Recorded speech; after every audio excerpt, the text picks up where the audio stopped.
안녕하세요. 사진으로 돌아보는 지난 한 주간의 뉴스 클릭베스트 컷 김난영입니다. 오늘은 어떤 사진들이 준비되어 있는지 연합뉴스 사진부 한상균 기자와 함께 알아보겠습니다. 한 기자 안녕하세요. 네, 안녕하십니까. 네, 그동안 대선 취재하느라 바쁘셨죠? 예, 바빴습니다. 대선 취재는 우리 국회 출입 마크맨들이 있는데요. 네. 얼마 전에 대통령께서도 마크맨들과 등산을 해서 얘기가 화제가 됐었는데 네. 저는 이번에 국회 출입이 아니어서 그렇게 마크맨이 되지는 못했습니다. 근데 이번 기회에 좀 말씀드리고 싶은데 간혹 주위에서 물어봅니다. 이번 대선에 취재 안 한 거 보면 좀 회사에서 중요한 거 안 하는 거 아니야? 이런 질문들을 받는데 네. 이게 꼭 정치가 중요하지만 그 외에도 사회 여러 가지가 있기 때문에 전 부원이 대선을 취재할 수는 없죠. 어쨌든 이런 큰 이슈, 정치적이든 스포츠도 이렇게 있으면 네. 사진부 전 부원이 바쁜 것은 사실입니다. 네, 그렇군요. 자, 먼저 이번 주 사진들 간략히 만나보고 자세한 이야기 나눠보겠습니다.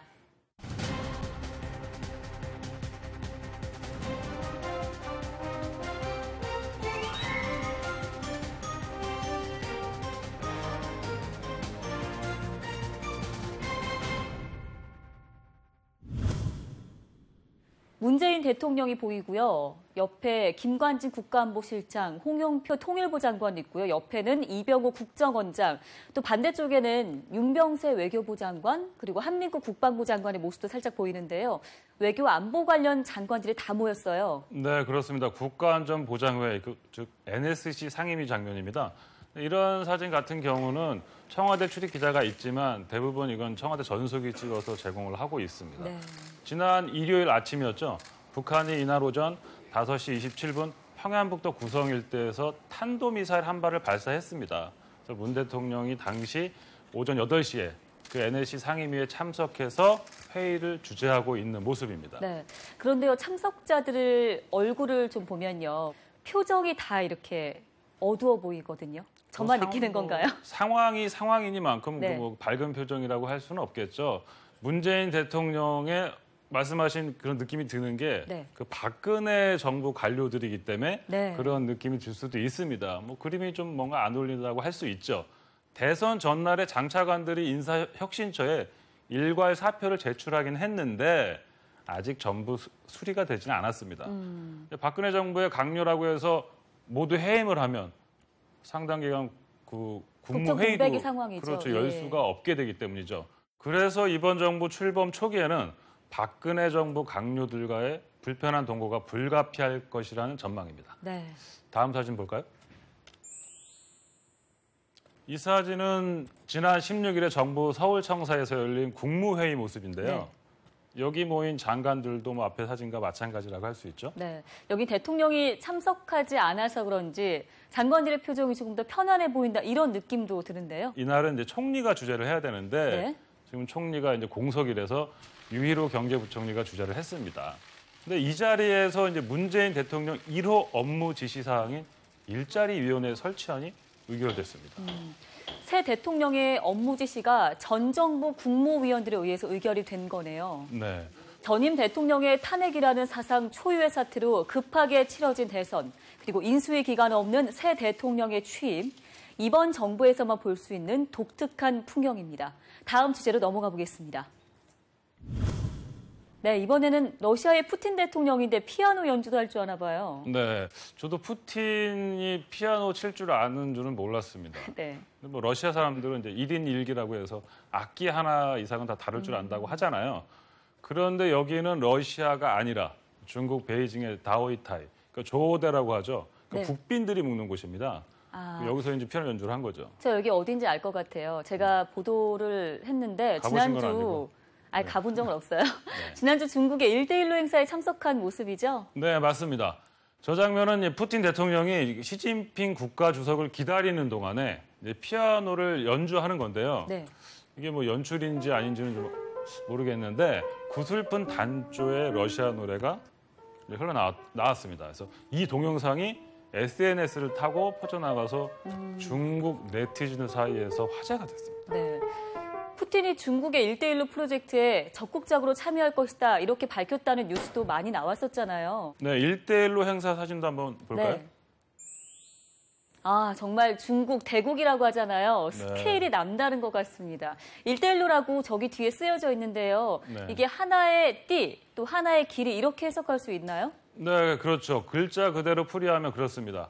중국, 중앙아시아와 유럽을 잇는 그 육상 실크로드를 따라서 일대, 그다음에 동남아시아, 서남아시아, 유럽, 아프리카로 이어지는 해상 실크로드를 따라 일로, 네. 이렇게 일대일로를 만든다는 얘기입니다. 중국에서 유럽까지 육상과 해상을 철도, 도로, 항만으로 연결하고 인프라 건설, 그다음에 이제 무역 증진, 에너지 투자를 꾀하는 경제 개발 구상입니다. 네. 어찌됐든 간에 지금 여기 있는 이 많은 사람들을 시진핑 중국 국가주석이 다 불러 모은 거잖아요. 그렇습니다. 이 행사에는 29개국 정상과 유엔 사무총장과 같은 국제기구 수장 등 130여 개국 인원은 1,500여 명의 고위 인사들이 모였습니다. 네. 그 중국의 위상과 시진핑 중국 국가 주석의 지도력을 대내외에 과시하려는 의도가 담겨 있겠죠. 다음 사진 한번 볼까요? 네. 이번엔 시진핑 국가주석과 푸틴 대통령이 맨 앞에서 지금 걸어오는 모습인데 뒤에 있는 정상급 인사들을 뭔가 선도한다 이런 느낌도 들거든요. 네, 이런 정상들 모이는 행사에서 항상 찍는 사진입니다. 여러 가지 사진 나와야 되는데 항상 네. 회의만 하면 너무 딱딱할 수 있죠. 그래서 자연스럽게 이렇게 걷는 거. 어쨌든 이 프로젝트는 그 시 주석의 절대 권력과 밀접히 연관이 돼 있다는 분석이 많은데요. 그 시 주석이 집권하면서 2014년이죠. 그때 1대1로라는 비전을 제시했습니다. 가장 우선순위의 국정 사업이 됐는데 그 중국이 인프라 건설 과정에서 남중국해, 인도양, 중동, 중앙아시아 등지에서 영향력 확대에 나서면서 군사 거점화를 촉진할 것이라는 우려를 사고 있는 게 현실입니다. 중국은 이제 공영 발전을 내세우고 있지만 주변국에서 그 정치적 의도에 우려를 보이고 있는 거죠. 시진핑 주석이 야심차게 추진하는 1대1로 프로젝트 주변국들과의 그 관계 설정이 무엇보다 중요한 것 같습니다. 다음 주제로 넘어가 보겠습니다. 네. 어르신들이 바닥에 앉아서 의자에 앉아있는 젊은이들의 발을 씻겨주는 모습, 세족식인가요? 네. 우리가 세족식을 많이 봤는데 조금 상황이 다른 것 같죠? 네, 그 서울 화곡동에 있는 성지중고등학교입니다. 지난 15일, 그러니까 스승의 날이죠. 네. 그 제자사랑 세족식을 한 겁니다. 근데 스승의 날인데 네. 통상적으로 그럼 제자가 스승의 발을 씻겨줄 것 같다는 생각인데 반대로 지금 스승님들이 제자들의 발을 씻겨주는 네. 행사인 거예요. 역발상이라고 할 수 있죠. 네. 근데 이 행사가 벌써 16회입니다. 이 학교 선생님들께서 스승의 날을 제자사랑의 날을 정하고 사제간의 정을 돈독히 하기 위해 이 행사를 마련한 거죠. 네. 정말 독특한 풍경인데요. 사실 스승의 날 그날 곳곳에서 행사가 열렸다고 하던데 혹시 다음 준비될 사진도 연관이 돼 있는 사진인가요? 그렇죠. 한번 볼까요? 예. 광화문 세종대왕 동상 앞인데요. 네. 밑에 꽃도 장식돼 있고 어떤 연관이 있는 건가요? 그 밑에 이제 화환이 많이 있죠. 뭔가를 축하할 일이 있는 것 같은데 스승의 날과 밀접한 관계가 있습니다. 아시는 분들은 아시겠지만 5월 15일은 스승의 날이기도 하지만 세종대왕 탄신일입니다. 아, 네. 그리고 이제 이 날이 그냥 날짜만 같은 게 아니라 그 앞서 우리가 말한 스승의 날 유래가 바로 세종대왕 탄신일인 거죠. 1963년에 처음 지정됐을 때 원래 5월 26일이었는데 스승의 날이요? 예. 네. 그런데 이제 1965년부터 세종대왕 탄신일인 5월 15일로 변경한 거예요. 세종대왕이 결의 가장 큰 스승이라는 의미가 있어서 이 날을 스승의 날로 지정하자는 그때 의견이 있었던 거죠. 그래서 그 의견이 받아들여져서 네. 이렇게 이 날이 스승의 날이 된 겁니다. 그러면 5월 15일이 스승의 날, 또 세종대왕 탄신일, 또 무슨 날이 있나요? 올해는 또 뭐 하나가 더 있었죠. 사진 한번 보실까요? 네. 네, 아직 앳돼 보이는 젊은이들이 한복을 입고 족두리와 갓을 쓰고 있는데요. 여기서는 무슨 행사가 열렸나요? 여기 모인 젊은이들이 네. 다 1997년생입니다. 그 올해로 만 20살. 성인이 되는 걸 기념하는 거죠. 올해 5월 15일이 성년의 날이기도 했습니다. 네. 왜 그러냐면 5월 셋째 월요일이 원래 성년의 날이잖아요. 네. 근데 이번에는 공교롭게도 15일이 딱 성년의 날이 돼서 이제 뭐 이런 행사가 열린 거죠. 근데 이 사진은 이제 부산 사상구 여성문화회가 찍은 건데요. 아까 말씀하신 것처럼 전국 곳곳에서 뭐 성년의 날 행사가 펼쳐졌습니다. 그 난영 씨는 기억나는 거 없나요? 성년의 날. 뭐. 저는 얼마 안 돼서 기억이 얼마 안 되셨죠? 날 것 같은데요. 네. 사실 잘 기억이 안 나요. 그냥 가족들이랑 밥 한 먹지 20년 전은 않았을까요? 잘 기억이 안 나죠. 20년 아니죠. 전은. 얼마 안 됐죠. 네. 혹시 한 기자님은 뭐 하셨는지 기억나세요? 저는 그때 군대에 있었던 것 같아요. 죄송합니다. 네. 나가지켰습니다. 스승의 날에 세종대왕 탄신일이었고요. 또 그리고 성년의 날까지 아름다운 5월의 하루의 모습 살펴봤습니다. 다음 주제도 함께 살펴볼게요. 이거는 6월인데요. 저 이 사진 뉴스에서 본 적 있어요. 알 것 같아요. 네, 뉴스에 많이 나왔죠. 네. 경주 월성에서 발견된 인골입니다. 잘 보면 두구인데요. 네. 그 똑바로 누워 있는 항구가 있고 그 옆에 이제 얼굴과 팔이 그 이 인골을 향해 있는 또 다른 인골 항구가 있습니다. 뭔가 좀 사연이 있어 보이지 않습니까? 네, 그러게요. 어떤 사연일지 궁금한데요. 그런데 원래 지난 12월에 발견된 건데 공개가 이번 주에 된 거라면서요? 네, 그렇습니다. 그동안 뭐 조사를 했겠죠. 네. 근데 6월에 발치에서는 이제 4세기 후반, 5세기 초반 그 토기 4점이 함께 나왔어요. 그러면 뭐 한 1500년 전쯤이라고 시기를 짐작할 수 있겠죠. 네. 이제 똑바로 누운 인골은 키 166cm의 남성이고 그 다른 인골은 159cm인데 이제 성별은 파악되지 않았다고 합니다. 이종훈 국립경주문화재연구소장 설명에 따르면 자연 퇴적층이 1.5m로 높이로 흙을 쌓은 뒤에 사람 2명을 묻고 네. 아까 뭐 사진에 보이는 이 2명이겠죠. 다시 9m 높이로 성벽을 축조했다고 합니다. 이 소장은 결박이나 저항의 흔적이 없고 곧게 누운 점으로 밀어 사망한 뒤에 묻은 것으로 판단된다면서 의뢰 행위를 치르고 나서 매장했을 가능성이 크다고 덧붙였습니다. 네, 지금 의뢰행위라는 표현을 써주셨는데 옛날에 그 제방 쌓거나 건물 지을 때요. 사람을 주춧돌 아래에 매장하면 무너지지 않는다 이런 인주설화가 있었잖아요. 이 사진 공개되면서 그럼 그게 실제로 일어났던 일일까라는 추측도 가능한 거겠죠? 좀 무서운데요. 네. 왜냐하면 순장이라는 것은 뭐 있어갖고 많이 뭐 이제 공개가 됐는데 일단 이날 공개된 또 다른 유물 사진도 한번 보겠습니다. 네. 문화재청에서 제공한 사진인데 좀 화소가 좀 높지는 않습니다. 좀 깨지는데 흙으로 빚은 사람 형상 토우입니다. 그런데 이 중에서 이제 특이한 게 하나 있습니다. 여기 네. 가운데 있는 건데요. 확대한 사진 한번 볼까요? 큰 도 사이에 있는 예, 거요. 예. 지금 눈, 네. 입, 얼굴 부분인 것 같은데요. 요 이제 머리가 중요합니다. 이제 네. 뭔가를 쓰고 있는 것 같지 않나요? 이제 우리가 하는 그 터번이라고 아시죠? 터번 좀 같아 보이는데 네네. 그 연구소 설명에 의하면 당나라 시대 이제 호복이라고 불린 그 소구드인의 옷의 모양과 이제 유사하다면서 이제 근데 여기서 소구드인은 네. 중앙아시아에서 살던 이란계 주민을 말합니다. 그래서 이제 이 국내에서 나온 그 소구드인 토 중에서 가장 오래된 것으로 판단됐다고 합니다. 네. 앞서 보신 한 사람의 기댄 채 발견된 두구의 인골과 또 터번을 두른 토우. 1500년 전에 어떤 비밀을 간직하고 있는 걸까요? 궁금해집니다. 다음 주제로 넘어가 보겠습니다. 기괴한 모습인데요. 동물인가요? 네, 저도 처음엔 이게 뭔가 했어요. 근데 네. 그 처음 보는 뭐 외계 생명체 같기도 하고 아마 이게 색깔 때문이지 않나 싶은데요.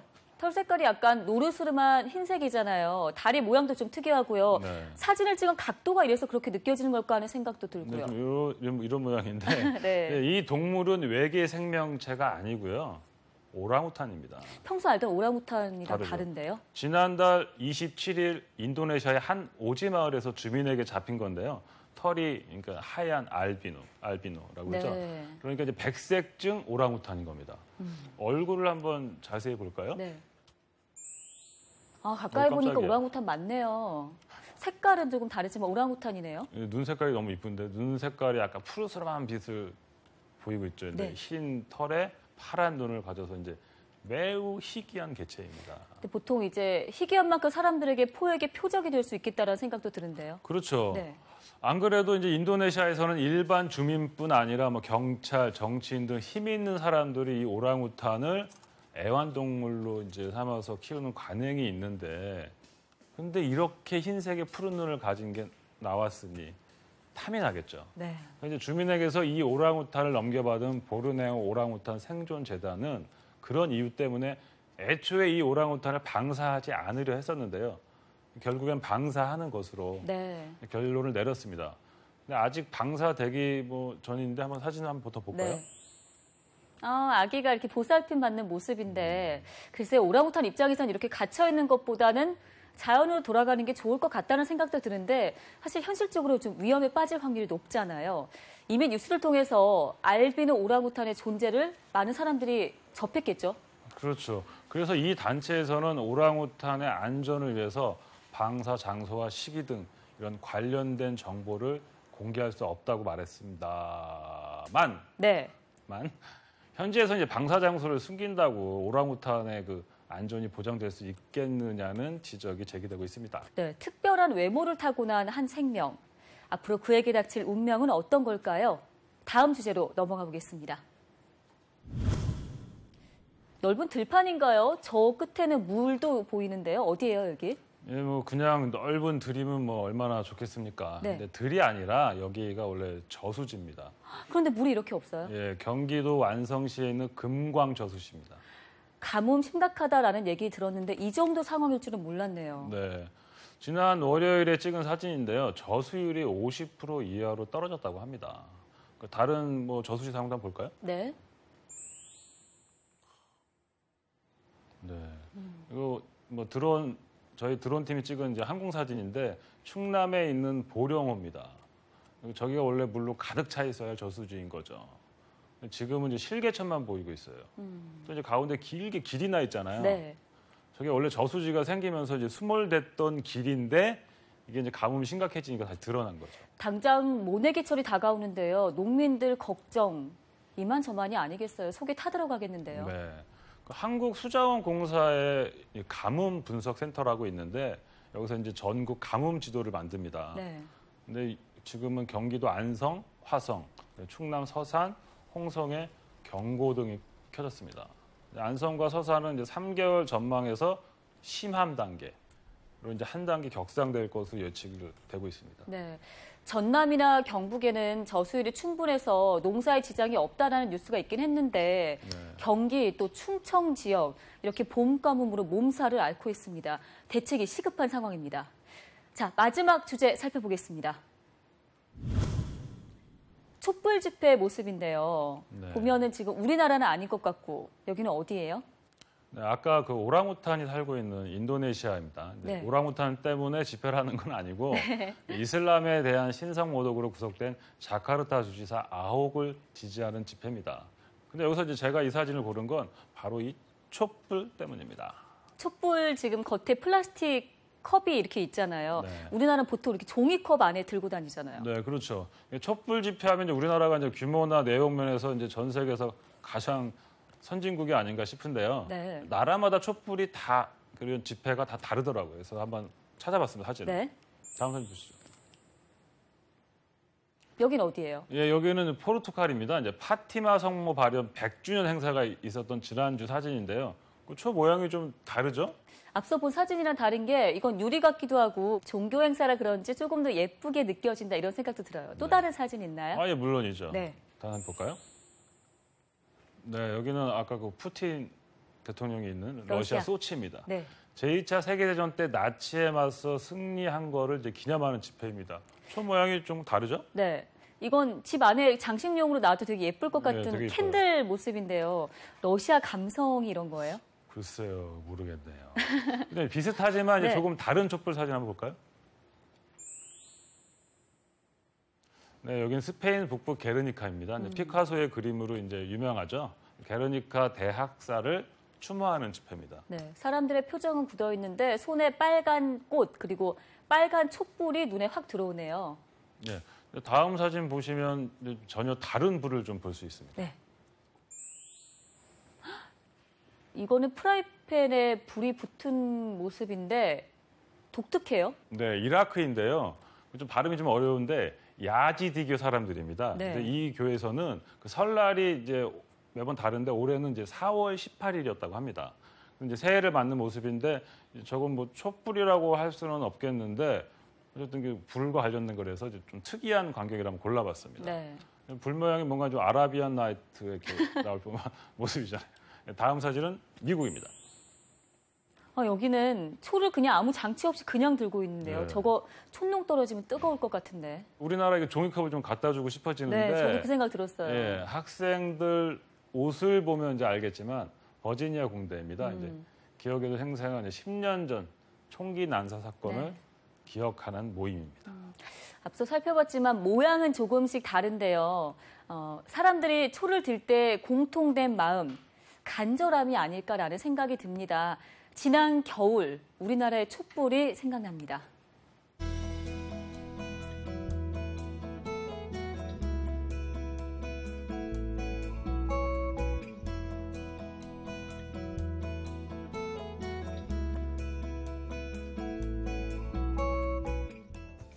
사진으로 살펴보는 한 주간의 뉴스 클릭 베스트 컷. 다음 주에도 더 재미있고 의미 있는 사진들 가지고 다시 찾아뵙겠습니다. 시청해주신 여러분 고맙습니다.